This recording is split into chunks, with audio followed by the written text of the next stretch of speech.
Ambassador Zethkar pressed his scaled fingers against the smooth surface of his datapad as he read the troubling report for the third time.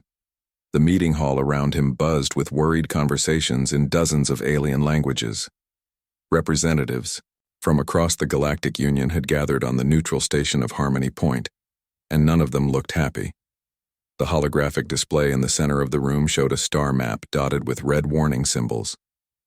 Each symbol marked a location where human diplomats had requested private meetings with alien officials. The pattern was becoming impossible to ignore. 12 different species in 6 months, announced Council Speaker Veltar, her voice carrying, clearly through the translation devices. Her 4 golden eyes swept across the assembled delegates.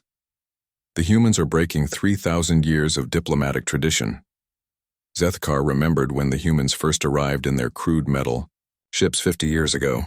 They had seemed so young, so eager to learn the proper ways of galactic politics.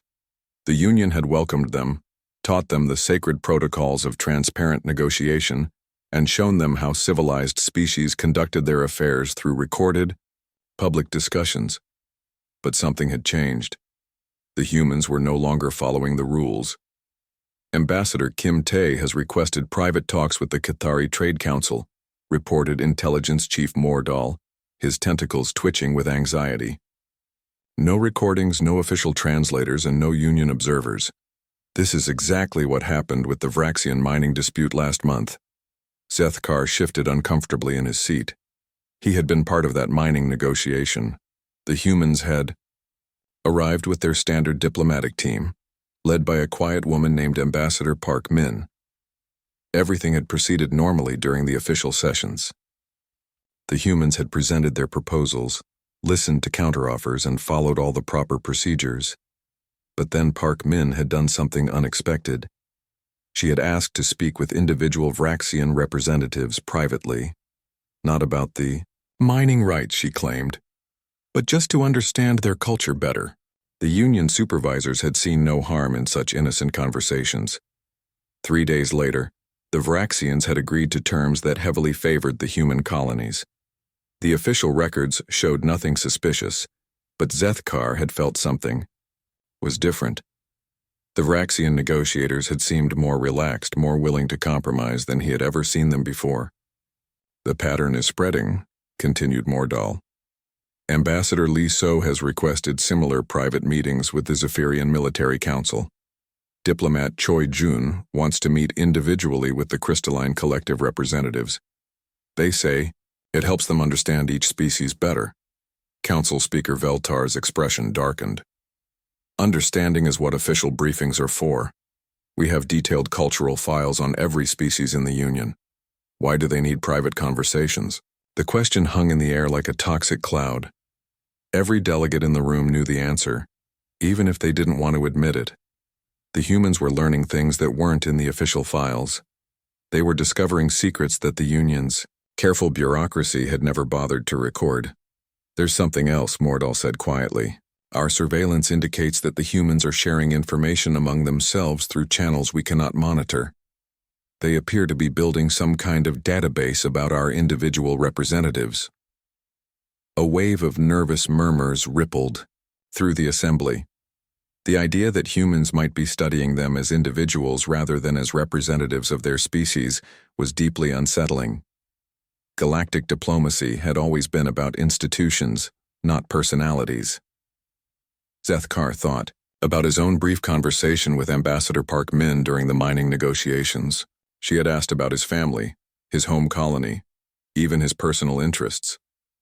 At the time, it had seemed like simple politeness. Now he wondered what else she had learned from their casual chat. The humans claim they are not violating any treaties, admitted legal advisor Kexrun. Technically, they are correct. There is no law against private conversations between diplomats, but this behavior is highly irregular. Irregular and effective, muttered Trade Representative Vashkol from the back of the room. The humans have negotiated favorable deals with every species they have approached. They are getting results that our best negotiators cannot achieve. The admission stung. For 3 millennia, the Union had perfected the art of diplomatic negotiation. Every species contributed their expertise to a system that was fair, transparent, and predictable. The humans had been in space for less than a century, yet they were consistently outperforming veteran diplomats with thousands of years of experience. "We need to understand what they are doing," declared Veltar. "I'm authorizing a full investigation into human diplomatic methods. We will observe their private meetings, analyze their techniques, and determine if they pose a threat to Union stability." Zethkar nodded along with the others, but he felt a growing sense of unease. The humans weren't just breaking diplomatic tradition, they were making it look obsolete. Whatever they were learning in those private conversations was giving them an advantage that the Union's formal procedures couldn't match. As the meeting adjourned, Zethkar couldn't shake the feeling that the humans understood something fundamental about negotiation that the rest of the galaxy had missed. The thought terrified him more than any military threat ever could. Intelligence analyst Korneth had not slept properly in 3 weeks. His normally pristine office was cluttered with data screens, surveillance reports, and half-empty food containers. The obsession had started when his supervisor assigned him to study human diplomatic behavior, but now it had become something much more personal. What he was discovering kept him awake at night. The first breakthrough came when he analyzed the audio recordings from the Cathari trade negotiations. The official sessions showed nothing unusual. Ambassador Li So had presented standard human proposals and responded to Cathari concerns with typical diplomatic language. But the real action was happening during coffee breaks. Korneth watched the security footage with growing amazement. While other diplomats stood around making small talk about weather and travel, Li So was having completely different conversations. She approached junior Cathari staff members who normally never spoke during negotiations. She asked about their families, their hobbies, their personal opinions about the trade deal. At first it looked like meaningless chatter, but Korneth noticed something strange. Li So remembered everything. 3 days later, she mentioned specific details about a young Cathari translator's sick mother. She asked another staff member about his son's graduation ceremony. She even brought up a casual comment about someone's favorite food from their home planet. The Cathari were not used to this kind of attention. In their culture, junior staff were supposed to stay silent and follow orders. Nobody had ever asked them what they thought about anything. When this friendly human diplomat showed genuine interest in their personal lives, they began to open up. Korneth pulled up another file. The territorial dispute between the Morvac Empire and the Tellan Federation had been going on for 200 years. Dozens of Union mediators had tried and failed to find a solution. Then diplomat Choi Jun arrived and solved the problem in 3 weeks. The official records showed standard mediation procedures, but the security footage told a different story. Choi Jun had spent most of his time talking to people who weren't even part of the negotiating teams. He chatted with security guards, translators, food service workers, and maintenance staff. He learned their names, asked about their families, and listened to their stories about how the conflict affected their daily lives. More importantly, he learned things that weren't in any official report. The security guard mentioned that the Morvac general was worried about his daughter's medical bills. A translator revealed that the Tellan admiral felt overlooked for promotion because of his species' prejudice against his home colony. A maintenance worker shared gossip about which officials were having personal feuds that had nothing to do with the territorial dispute. Choi Jun used this information carefully. He never mentioned the personal details directly, but he structured the negotiations to address the hidden concerns. He suggested solutions that would help the Morvac general's financial situation. He proposed arrangements that would give the Tellan admiral the recognition he craved. He found ways to separate feuding officials so their personal conflicts wouldn't interfere with the peace process. The breakthrough came when Korneth realized what the humans were really doing. They weren't just building relationships, they were mapping the invisible networks of influence that existed within every alien society. They understood that formal power structures only told part of the story. In the Zephyrian Military Council, the official leader was General Kexron, but the real decision-maker was his aide, Colonel Vethmore, who had the general's complete trust. The humans figured this out within days of their first meeting. While other diplomats wasted time trying to impress the general, Ambassador Yun Da focused on building a friendship with the colonel. In the Crystalline Collective, the spokesperson was chosen by lottery each month, but there was an informal council of elders who guided all major decisions. Negotiator Hansol identified these hidden leaders and spent weeks learning about their individual personalities and concerns. The most disturbing discovery was in Korneth's own species. The humans had somehow learned that Council Speaker Veltar's decisions were heavily influenced by her younger brother, who worked as a low-level administrative assistant. No Vraxian would ever admit that family relationships affected official policy, but the humans had figured it out anyway.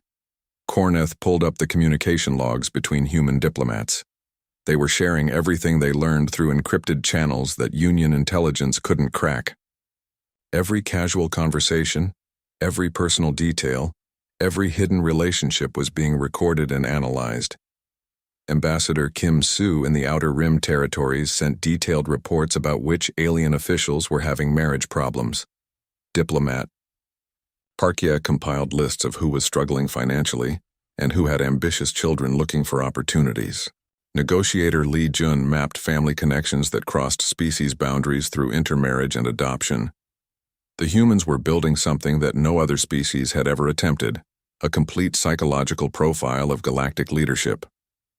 They knew which officials could be motivated by money, which ones cared more about family honor, and which ones were driven by personal ambition. What made it even more effective was that the humans seemed to genuinely care about the aliens they met. Their interest in personal details wasn't fake or manipulative. They remembered birthdays, asked about sick relatives, and celebrated personal achievements. The aliens they befriended trusted them completely. Korneth leaned back in his chair and stared at the evidence scattered across his desk. The humans had turned diplomacy into something entirely new. They weren't just negotiating with governments and institutions, they were connecting with individuals. And it was working better than anything the Union had ever tried. Captain Nyrix of Union Security felt his blood turn cold as he stared at the decoded transmission on his screen. For weeks, his team had been trying to crack the encryption that human diplomats used for their private communications. When they finally succeeded, what they found was far worse than anyone had imagined. The message was from Ambassador Kim Tae to his colleague Park Min, and it contained detailed information about dozens of alien officials across 7 different star systems. But this wasn't just gossip or casual observations.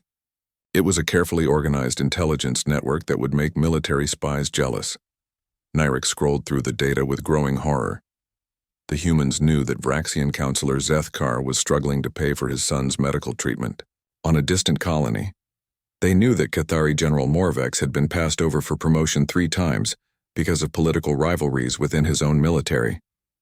They knew that crystalline entity Velshan secretly disagreed with the collective's trade policies, but was too afraid to speak up. But the most disturbing part wasn't what they knew. It was how they were using the information. The transmission included detailed plans for upcoming negotiations. Ambassador Li was preparing to meet with the Zephyrian Defense Council about establishing human military bases in their territory. Her strategy notes showed exactly which council members to approach and what arguments would work best with each individual. For Council member Kextor, who was worried about his colony's unemployment problem, she would emphasize how human military bases would create jobs. For member Vashkin, who had lost family in border raids, she would focus on improved security.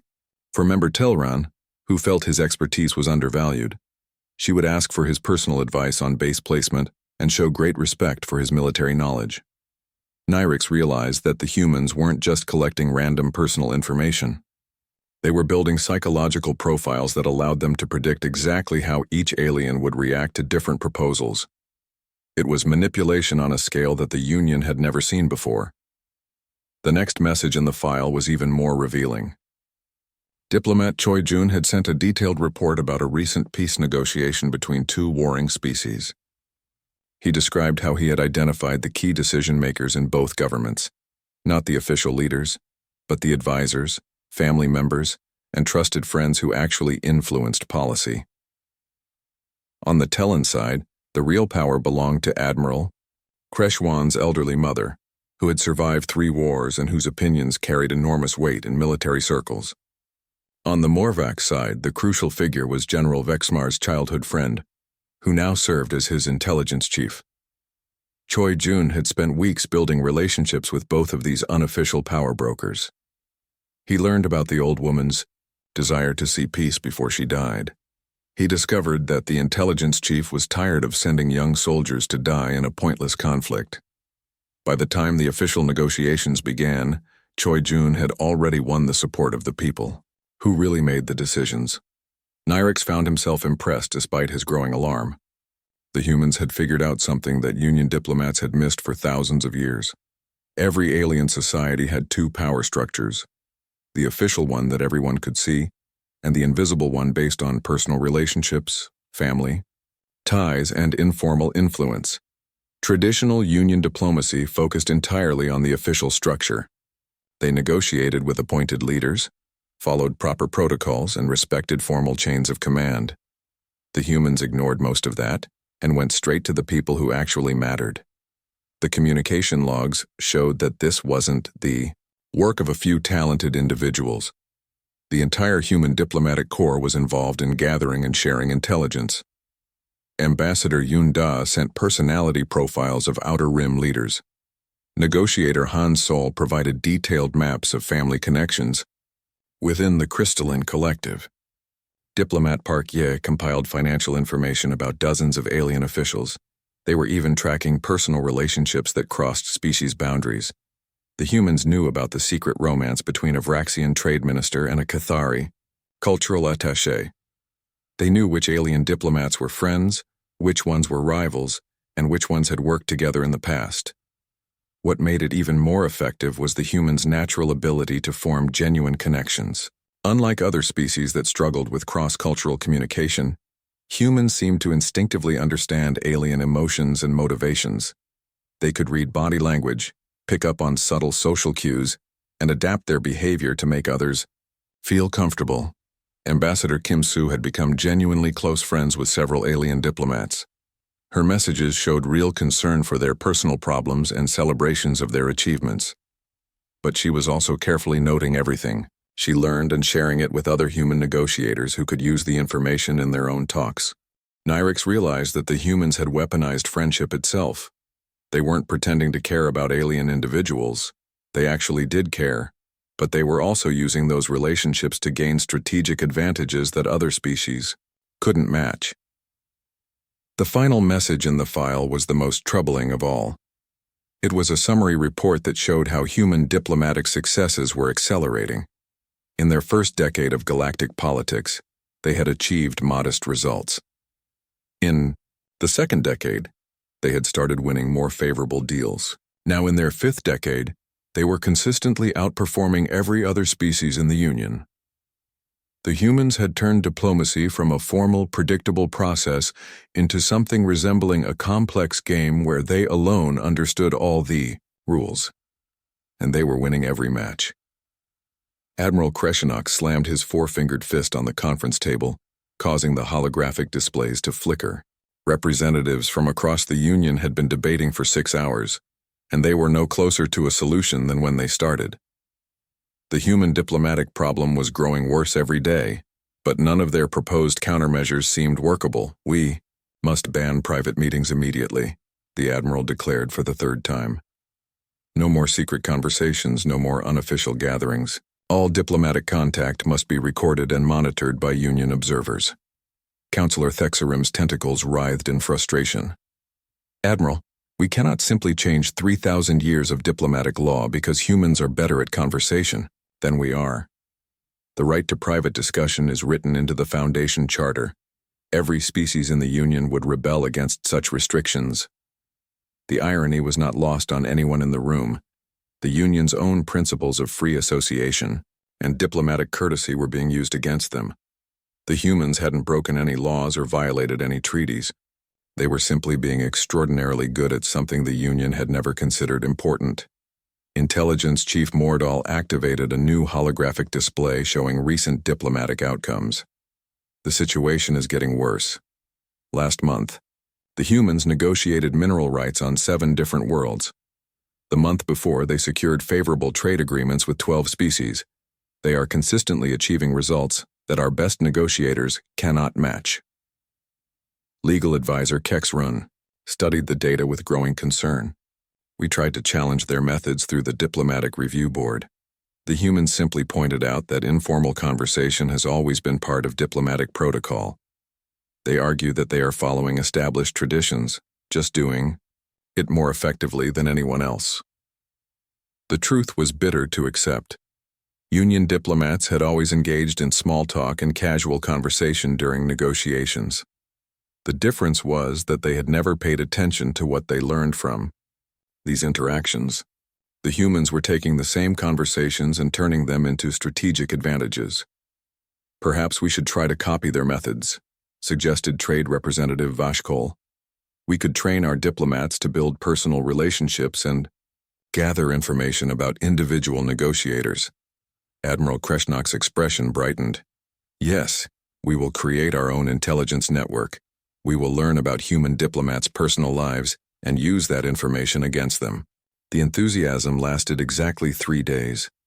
The results of the Union's first attempt at human-style diplomacy were catastrophic. Vraxian Ambassador Zelkar tried to engage in casual conversation with human negotiator Kim Ye during trade talks. His efforts to ask about her family came across as creepy and invasive. When he attempted to show interest in her personal hobbies, she politely but firmly redirected the conversation back to business. Even worse was the attempt by Qatari diplomat Morvex to build relationships with junior human staff members. Humans immediately recognized what he was trying to do and became suspicious of his motives. The negotiations that should have taken 2 weeks dragged on for over a month.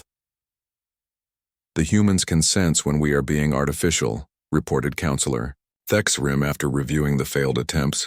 They have some kind of natural ability to detect genuine interest versus manipulation. When our diplomats try to copy their methods, it feels fake and makes the humans trust us less. Intelligence Chief Mordal had spent weeks studying human social behavior, trying to understand their secret. What he discovered was deeply unsettling. The humans weren't following any complex strategy or using advanced psychological techniques. They were simply being themselves. Human culture appears to be naturally focused on individual relationships, he explained to the assembled representatives. From childhood, they are taught to pay attention to other people's emotions and needs. What seems like sophisticated manipulation to us is just normal social behavior for them.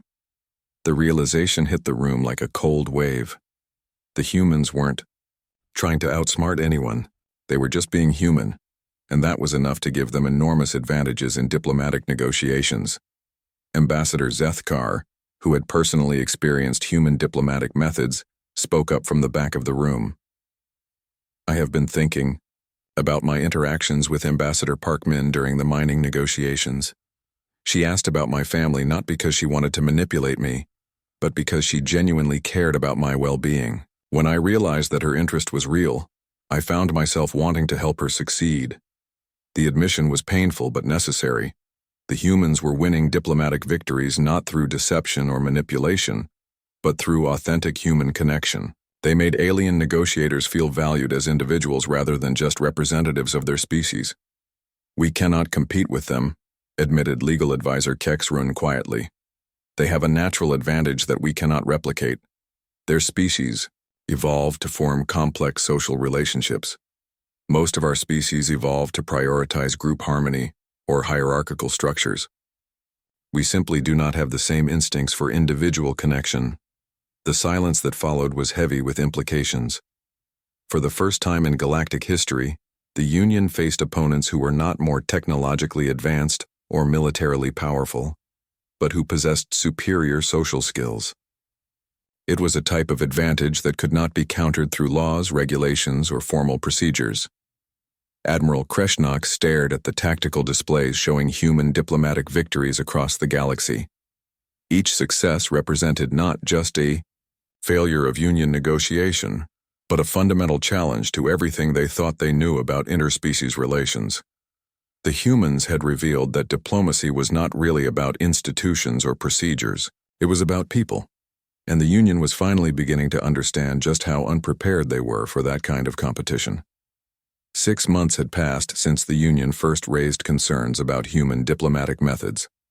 Now, as ambassador, Zethkar sat in his private office reviewing the Proxima Accord negotiations. He finally understood why his people were so afraid. The humans had achieved something that seemed impossible. They had made 17 different alien species believe they were each getting the best deal in galactic history.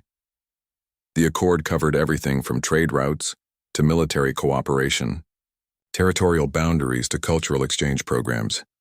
On paper, it looked like a standard multilateral agreement. In reality, it was a masterpiece of human diplomatic engineering that left every non-human participant feeling satisfied while somehow giving humanity most of what they wanted. Zethkar had been part of those negotiations. He had watched human diplomats work for 3 weeks, and he still couldn't fully explain what they had done. Led by Ambassador Kim Ye and her colleague Han Ju, the human team had moved through the complex talks like artists painting a picture that only they could see. The breakthrough moment came during what should have been a routine private meeting. Kim Ye had requested a few minutes to speak with Zethkar about procedural matters. Instead, she had done something that still made him uncomfortable to remember. "How is your son doing at the medical academy?" she had asked with genuine warmth in her voice. "And I heard your wife received that promotion she was hoping for. You must be very proud." Zethkar had been stunned. This information was not in any official file. His son's education and his wife's career were personal matters that he had mentioned only in passing during casual conversations months earlier. The fact that Kim Ye remembered these details, and more importantly, that she cared enough to ask about them, had touched something deep in his alien heart. "I also wanted to ask about the water shortage situation on your home colony," Kim Ye had continued. "I know it's been causing problems for the agricultural sector. Actually, I think there might be a way to address that concern in the trade agreement we're negotiating." By the time their conversation ended, Zethkar found himself not just willing to support the human proposals, but actively looking for ways to help them succeed. Kim Ye hadn't threatened him or offered bribes. She had simply shown that she saw him as a person with real concerns and problems, not just as a representative of his species. The same pattern had played out across all 17 delegations. Ambassador Hanju had somehow learned that the Cathari trade minister was worried about his daughter's upcoming wedding expenses. Diplomat Li Jun knew that the Zephyrian admiral felt unappreciated by his own government. Negotiator Choi Yu understood that the crystalline collective representative was struggling with doubts about their collective decision-making process. None of this personal information had been used as leverage or blackmail. Instead, the humans had structured the Accord to address these individual concerns while advancing their own strategic objectives. The Cathari minister's economic worries were eased by favorable trade terms. The Zephyrian admiral received the recognition he craved through a prestigious joint military command position. The crystalline representative was given opportunities for individual initiative within the collective framework. What made it even more remarkable was that the humans had managed to make each species feel special and valued. The Vraxians believed they had negotiated the best mining rights. The Kethari were convinced they had secured the most favorable trade routes. The Zephyrians thought they had achieved the strongest military alliance. Every delegation returned, home claiming victory. Zethkar had spent weeks trying to understand how this was possible. The answer came during a final conversation with Ambassador Kim Ye as the negotiations concluded. "We don't see this as a competition where someone has to lose," she had explained. "Every species in this room has something valuable to offer, and everyone has legitimate needs that deserve to be met. Our job isn't to defeat you in some kind of diplomatic battle. Our job is to find solutions that help everyone achieve their goals." The sincerity in her voice had been unmistakable. Kim Ye wasn't pretending to care about alien welfare. She genuinely wanted to see every species succeed. Her colleague Han Ju had demonstrated the same attitude throughout the negotiations, treating each alien representative with respect and interest that went far beyond diplomatic courtesy. This was the uncomfortable truth that the Union was finally forced to confront. The humans weren't winning through superior strategy or advanced manipulation techniques. They were winning because they approached diplomacy with a fundamentally different philosophy. Where other species saw negotiations as competitions between opposing interests, humans saw opportunities for mutual benefit. More troubling was the realization that this approach was spreading. Alien diplomats who worked with humans were beginning to adopt similar methods. They were paying more attention to individual relationships and personal concerns. They were looking for creative solutions that addressed multiple needs simultaneously. Zeth Kar had received reports from across the galaxy. Species that had been enemies for centuries were finding common ground after human mediation. Trade disputes that had seemed impossible to resolve were being settled through human-inspired compromise. Military conflicts were being prevented through human-style relationship building. The humans had done something that the Union had never imagined possible. They had made diplomacy about helping people instead of defeating opponents. They had turned international relations into a collaborative effort to solve problems, rather than a competitive struggle for advantage. As Zeth Kar prepared his final report on the Proxima Accord, he faced a disturbing conclusion. The humans weren't just changing how diplomacy worked, they were changing what it meant.